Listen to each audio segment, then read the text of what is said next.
investment from, from the government standpoint? How many different ministries need to be on board with this project? How many collaborations we have to have? And what's the starting point from an infrastructural standpoint?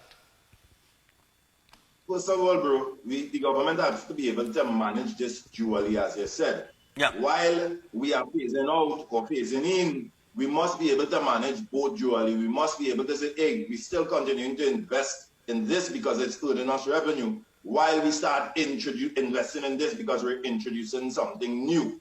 So it's critical and important, as you said, multi-sectoral ministerial approach, where we have a number of ministries collaboratively looking at the way forward. Right. And that comes in very importantly when we talk about educating or sensitizing the next generation. Because now we're going to need the Ministry of Education involved. They're going to need possibly the Ministry of even Social Development involved, to have the NGOs involved as well. They're going to need the Ministry of Energy involved, that will be spearheading the entire thing, so that we have that collaborative effort amongst these ministries. We're going to even need the Ministry of National Security involved, who have some of the young groups under their hands, like MILAT. Very important.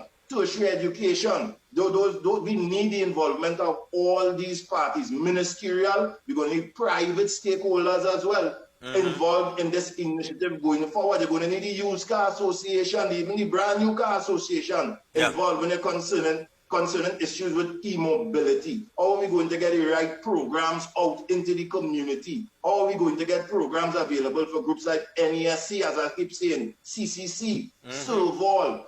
It must be a holistic approach. It must be a multi-sectoral approach coming from the state organizations to rally all these NGOs, rally all these private stakeholders, the businesses, as I said, all these parties together, that we truly can put something on the ground that we can educate, sensitize the public, and train the younger generation. Let me use an example. It would be wise to involve the police youth club as well. It would be wise to involve the cadets as well. Because most times when you're making a transition, state takes charge. State takes the lead.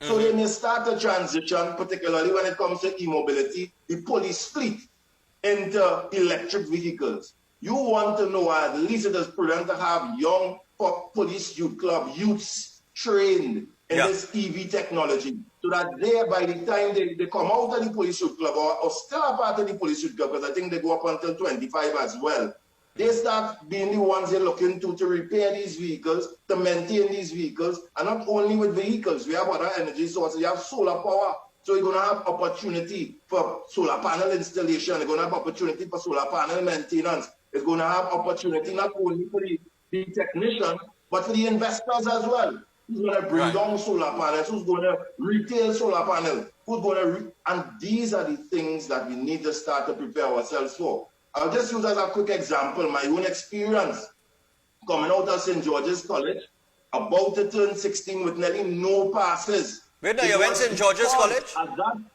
Rondell, you went St. George's College? You see that? You went there too? I went St. George's College? But I might just get along so good, man. You go ahead, man. Yeah, you go ahead. Run the show. Take over the show there. So it was because at that time, Stefan, a very serious point, at that time, the older heads who were bringing the knockdown vehicles, they weren't computer literate. They didn't understand internet technology. They didn't understand internet messaging systems like MSN Messenger and IPQ. Yeah. But me, having that, being young and understanding those things, was able now to get involved in the roll-on, roll-off industry. Because some of them who were the knockdown dealers had to come to us to order cars. So without a dollar, I was able to start a business in this new industry because of the skill I would have acquired, which was just which was a new phenomenon at that time. Right. So it is important that we don't wait for things to get mainstream, but be mainstream, but be proactive and have our younger generation equipped so that they could jump on opportunity by the time it gets here. And it's getting here. People in Trinidad already have solar-powered energy in their homes already. Some of those people who have eco-lodges, they want solar power energy